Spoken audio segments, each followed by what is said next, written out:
Fala galera, tudo bem com vocês? Eu sou o Rafael Caneca e no vídeo de hoje vou comentar minhas leituras do mês de maio. Foram 3 livros escritos por mulheres, com propostas bem diferentes entre si. 2 deles eu já conhecia a autora, mas um eu adorava e a outra vocês vão descobrir, ou se lembrar, para quem já me conhece de outros carnavais.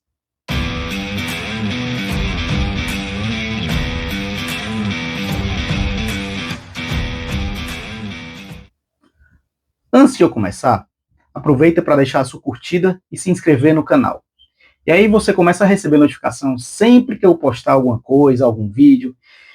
E olha só, eu tenho até conseguido manter uma certa regularidade aqui, hein? Depois de muito tempo. Bora então pro tema desse vídeo? Vou começar com o livro que eu mais gostei, Stardust, da Leonora Miano. Eu já tinha lido outros livros dela, como Contornos do Dia que Vem Vindo e Estação das Sombras, que inclusive foi um dos livros da época do Clube de Assinatura. E mais uma vez ela não me decepcionou. Para quem nunca ouviu falar dela, a Leonora é uma autora franco-camaronesa que escreve em francês. E ela tem uma pegada que é só dela, que mistura densidade com um pouco de política, feminismo. Ela aborda uns temas como identidade, pertencimento, diáspora africana, ancestralidade, tudo isso com muita sensibilidade, sem querer rimar, viu? Stardust é um romance de cunho autobiográfico, mas estruturado como ficção. No livro, utilizando o pseudônimo de Louise, uma escolha pensada para criar uma certa distância do eu biográfico e libertar-se um pouco desse trauma, Leonora relata um período de extrema vulnerabilidade social e emocional, quando aos 23 anos foi acolhida em um centro de reinserção social em Paris com uma bebê recém-nascida e sem documentos regulares para poder permanecer na França naquele momento. Essa experiência é o que forma o núcleo da narrativa. Apesar do tema e dos aspectos da obra, há uma recusa consciente em construir o livro como um diário de sofrimento. Em vez disso, ela oferece um mergulho existencial e crítico sobre o que é que significa ser uma mulher negra, imigrante, em situação de rua na França, e sobre como a escrita pode transformar o trauma em testemunho. O livro é estruturado em 32 capítulos curtinhos, mais um prólogo e uma dedicatória final. A narrativa ela é linear, mas não obedece a uma cronologia rigorosa. Os eventos eles são rearranjados com uma certa liberdade estética, com liberdade subjetiva também. No prólogo, lá no comecinho, Leonora explica a gênese do romance, escrito pela primeira vez há mais de 20 anos, mas só publicado recentemente. Ela lhe confessa o receio que ela tinha em ser rotulada pela mídia e pela crítica como a sem-teto que escreve. Por isso que só agora, aos quase 50 anos, ela se sentiu pronta para compartilhar sua história, sem o peso do julgamento. Depois do prólogo, e aí começa a história, ela conta sua chegada ao Centro de Acolhimento Crimé e seu cotidiano naquele abrigo, um espaço que compartilha com outras mulheres em situação de vulnerabilidade também. Elas são mães solteiras, imigrantes, jovens, velhas, vítimas de violência doméstica ou simplesmente vítimas do abandono social. A diversidade de trajetórias se entrelaça em um cenário claustrofóbico, onde o silêncio e o grito convivem lado a lado. Mesmo compartilhando a vida com essas outras mulheres, Louise opta por permanecer distante delas. Esse distanciamento revela o quanto ela se sente à parte. Nem totalmente africana, sua relação com o continente é muito dolorosa, nem totalmente francesa. Ela não é acolhida como cidadã, né? Louise pode ser entendida como um corpo em trânsito. Ela vive em um espaço sem nome, como dizem um dos trechos do livro. Nem do lado de lá, nem do lado de cá. Ela passa por diversas fases emocionais durante sua permanência em Crimea. Oscila entre orgulho e desespero, a raiva e a esperança, a dignidade e a humilhação. Em muitos momentos, ela sente que está à beira da dissolução, como se a identidade dela pudesse ser tragada pela condição marginal em que ela vive. Ainda assim, Luísa é uma mulher forte, e a força dela vem da contenção, da linguagem bem calibrada, de um gesto ponderado.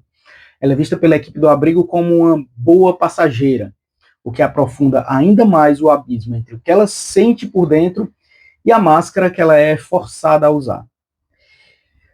E não que eu esteja revelando um spoiler sobre o final do livro, mas dá para deduzir que Luiz Leonora acaba saindo de Crimea e, mesmo com poucos recursos, assina seu primeiro contrato de publicação. A escrita, que antes parecia uma coisa distante, uma promessa adiada, acaba se tornando finalmente possível.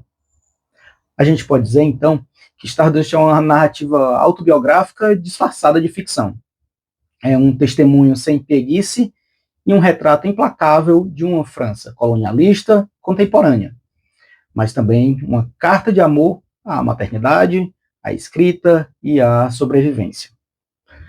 Muito embora eu prefira os outros livros que eu já falei aqui da Leonora Miano, até mesmo por suas próprias temáticas, Stardust conseguiu me cativar, e foi a melhor leitura que eu fiz nesse mês de maio de 2025. O segundo livro que eu li no mês passado foi História para Matar a Mulher Boa, da Ana Johan, publicado pela editora Nós e semifinalista do Oceanos no ano passado.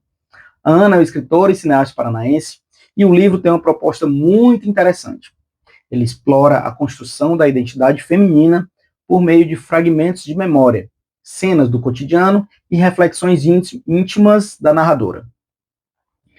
A estrutura do livro ela é fragmentada, parece quase um fluxo de consciência em que a protagonista tenta se libertar de uma série de expectativas e imposições sobre o que é ser uma mulher boa. Tem muita metáfora corporal na história, imagens fortes e um certo estranhamento proposital na narrativa. Dividida em 4 partes chamadas simulações, o livro mergulha na vida de Helena, uma mulher que tenta, em meio ao caos doméstico e às pressões sociais, se reconstruir a partir dos escombros do que aprendeu a ser, uma mulher boa. É um livro bem introspectivo, que traz as marcas da infância, os ciclos de violência e a busca por uma reinvenção possível da identidade feminina. Helena é apresentada como uma mulher que vive um cotidiano opressor com o marido Miguel e a filha Alice. Ao longo da narrativa, a gente é conduzido pelas memórias dela, muitas vezes confusas, sobre a infância numa pequena vila rural, experiências na adolescência, a relação com a mãe autoritária e machista, os abusos sofridos e o percurso acadêmico e profissional que não seguiu o que ela sonhava muito bem. As passagens do presente se entrelaçam com as lembranças do passado, evidenciando como Helena é uma mulher dilacerada entre o desejo de autonomia e os resquícios de um modelo de submissão feminina que lhe foi imposto. A figura da mulher boa é, com certeza, o alvo crítico do romance. Helena tenta romper com essa imagem construída pela sociedade. A mulher que cuida, que cala, que aceita, que perdoa, que suporta tudo. Sua tentativa de matar essa ideia, e não uma mulher literal, é o fio condutor da narrativa. O personagem transita entre tentativas de afirmação pessoal e recaídas nos papéis que são esperados dela. A maternidade, o casamento e a vida profissional são marcados por esse conflito. História para Matar a Mulher Boa é um romance um pouco perturbador, denso, comovente. Ana Johan não oferece respostas fáceis, nem um arco de redenção típico. Ao contrário, a protagonista dela caminha entre tentativas de fuga e retornos traumáticos, num processo de desconstrução contínua. A morte da mulher boa não é literal, mas simbólica. Matar o que foi ensinado como virtude para abrir espaço ao desejo, à autonomia, à dignidade, à vontade da mulher. É uma leitura exigente emocionalmente, que confronta o leitor com a realidade de tantas mulheres brasileiras. A convivência com a violência, a dúvida sobre o próprio valor, os silêncios herdados, a força que brota entre a ruína. Ana Johan constrói uma protagonista verossímil, cheia de contradições, cheia de cansaço, desejos e perdas. É, no fim, a história de alguém que não quer mais ser o que esperam dela, mesmo que ainda não saiba exatamente o que virá depois. E por último, um livro que quem me conhece sabe o quanto me foi custoso encarar essa leitura. E vou explicar aqui o porquê de haver sido custoso e o que me fez optar por ler esse livro. Estou falando aqui do Véspera, da Carla Madeira, publicado pela editora Record. A Carla tem feito um sucesso absurdo nos últimos anos. Acho que é a segunda autora mais vendida do Brasil, atrás apenas do Itamar Vieira Júnior. Especialmente por causa do Tudo é Rio, o primeiro romance dela, e também o primeiro livro dela que eu li. Mas assim como em Tudo é Rio, Véspera também não funcionou muito para mim, não. É verdade. Quem me conhece sabe o quanto eu detestei Tudo é Rio. Ainda assim, inventei de ser teimoso e quis dar uma segunda chance para Carla. Ver se o que eu não gostei no primeiro romance tinha melhorado neste, que foi o terceiro que ela escreveu. Mas, infelizmente, eu vi que não. Quer dizer, até que melhorou um pouquinho, vai, tenho que admitir. Mas foi bem menos do que eu acho que deveria, pelo menos na minha opinião. Para quem não sabe, a história de Véspera gira em torno de Vedina, uma mulher em crise, casada com Abel, mãe de Augusto, e que um dia vive um colapso emocional que culmina num gesto drástico. Ela simplesmente abandona o filho pequeno na rua, no meio do trânsito. Ao longo do livro, a gente vê a repercussão desse ato, suas origens psicológicas e uma tentativa de costurar uma narrativa que justifique ou ao menos ilumine essa escolha brutal.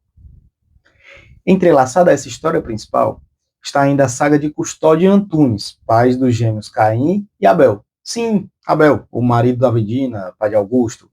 Os dois núcleos então vão se aproximando até se fundirem na revelação central, que já é previsível para os leitores atentos.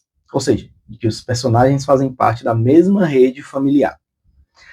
A narrativa tenta ser introspectiva, cheia de reflexões sobre amor, perdão, os silêncios de uma vida. O estilo da Carla, mais uma vez, mistura frases curtas com tentativas de profundidade poética. Mas a verdade é que, para mim, sou forçado, ó. Mas não é pouco forçado, não, é muito forçado. Para mim, um dos principais pontos de crítica deste livro está na linguagem afetada e excessivamente calculada, do mesmo jeito que aconteceu em Tudo é Rio. A autora abusa de frases de impacto que ficam até bonitinhas nos posts das redes sociais, mas dentro da narrativa elas são decorativas e até deslocadas. Essas frases bonitas se multiplicam como aforismos, mas muitas delas nem conversam com a situação dramática de fato que está lá no livro. Elas criam até um distanciamento. Quem lê percebe o esforço da autora em soar profunda, que acaba quebrando a ilusão da narrativa. Tu pode até dizer que eu estou sendo chato, que não tem problema nenhum nos textos terem lirismo. De fato, tem textos com lirismo, poéticos bem bons. No caso da Carla, no entanto, o fato é que o lirismo não é sustentado pelos acontecimentos ou pelas emoções dos personagens. A sensação que fica é que a autora quer emocionar o leitor o tempo todinho, mas sem construir de fato uma base narrativa que justifique essa emoção. Sem contar que também tem umas coisas meio muito nada a ver. Tipo o momento que eu li lá, que uma das personagens fala que a sensação que ela teve naquele momento era de comer wasabi pela primeira vez. Mas em nenhum momento, antes ou depois, na história, em qualquer momento, teve qualquer referência à comida japonesa ou qualquer outra comparação do tipo. Vocês estão entendendo o que eu quero dizer aqui? Que eu não posso ainda deixar de falar nas personagens que mudam de comportamento de uma hora para outra, sem qualquer coerência com a personalidade delas. De repente, uma pessoa que sempre agiu de um determinado jeito age de uma forma completamente diferente, sem qualquer justificativa para isso. E fora ainda uns errinhos temporais na história, como o fato de que a Veneza, a amiga da Vedina, namorada do Caim, já está numa certa altura na universidade e no momento lá ela justifica que deixou de ir com mais frequência à casa da família do namorado porque ela estava na escola. Sério mesmo, na escola, ela estava na universidade. Me corrijam se eu tiver lido errado, mas acho que eu vi isso em algum momento durante a leitura. Isso é só um detalhe, tá? E, gente, não tem problema nenhum em gostar de livros poéticos e emocionantes, mas a história, para mim, precisa ser minimamente crível, verossímil, com construção minimamente coerente.